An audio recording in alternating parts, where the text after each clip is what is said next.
오늘 저에게 주시는 살아계신 하나님의 말씀은 나훔 제3장 1절부터 19절까지 말씀입니다. 나훔 마지막 묵상 시간입니다. 나훔 제3장 1절부터 19절까지 말씀. 이 말씀 가운데 8절부터 19절까지만 읽겠습니다.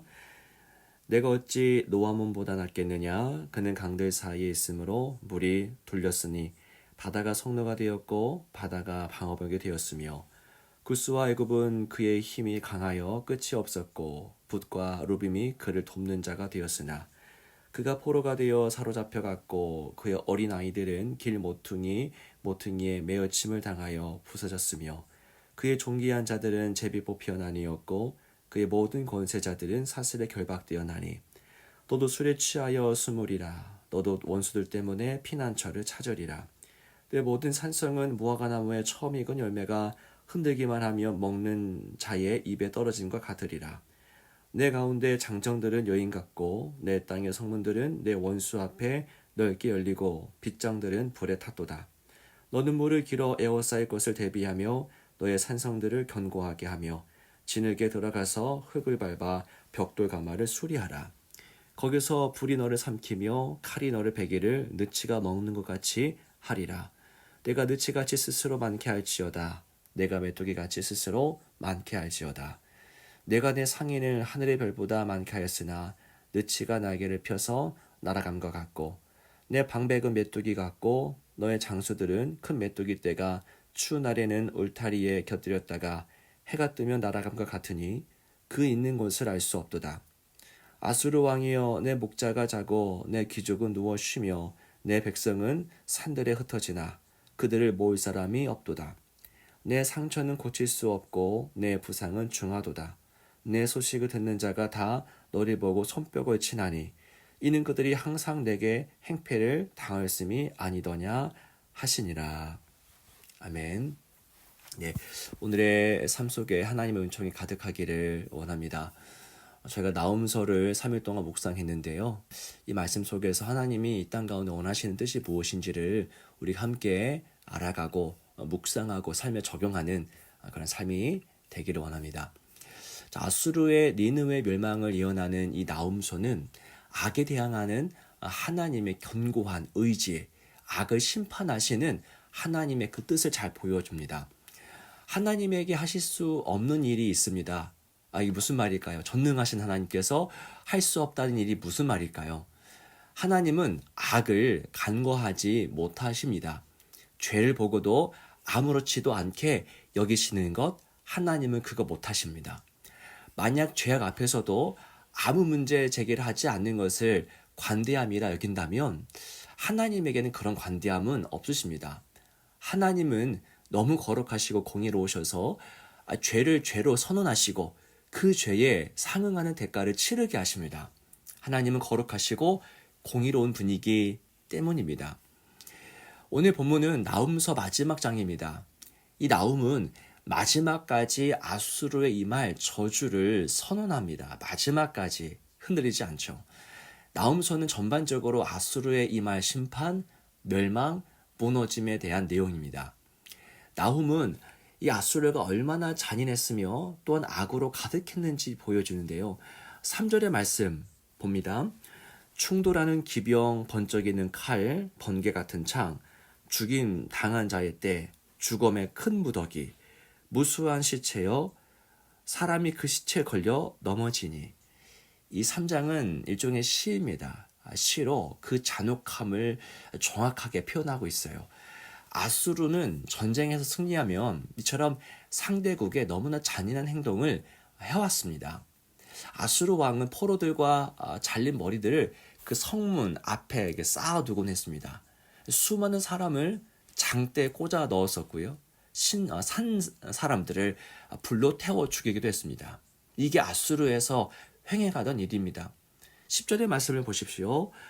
그가 포로가 되어 사로잡혀 갔고 그의 어린 아이들은 길 모퉁이에 매어침을 당하여 부서졌으며 그의 존귀한 자들은 제비 뽑혀 나뉘었고 그의 모든 권세자들은 사슬에 결박되었나니.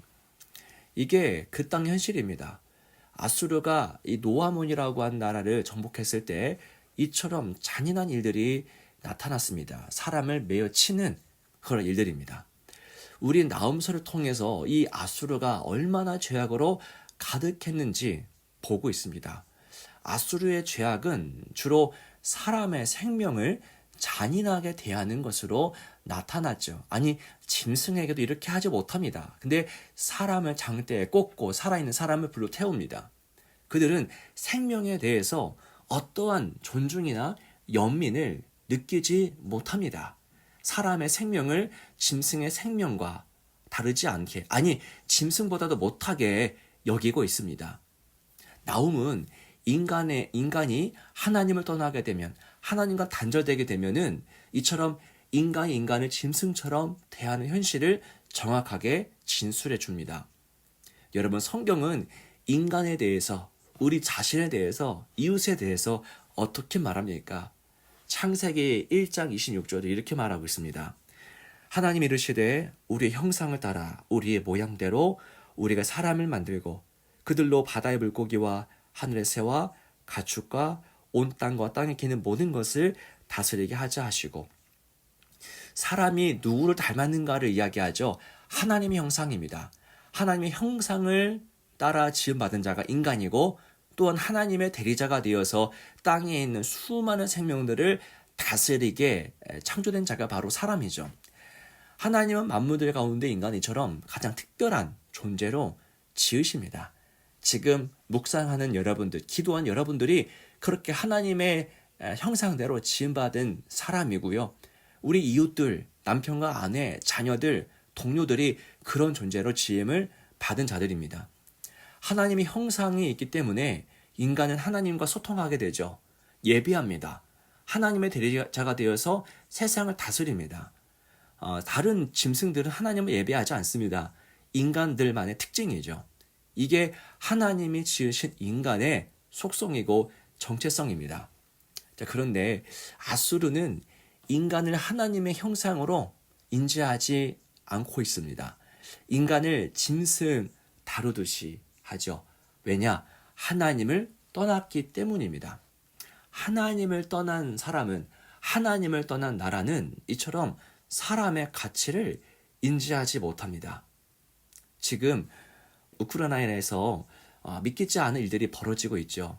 21세기에 이러한 자국 위주의 패권주의가 어떻게 횡행하게 된 것인지 참으로 안타깝습니다.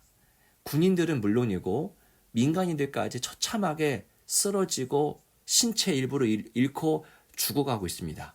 사람들이 있는 주거지역과 학교와 병원 등을 향해서 정말 그 죽음의 포탄이 날아가고 있습니다.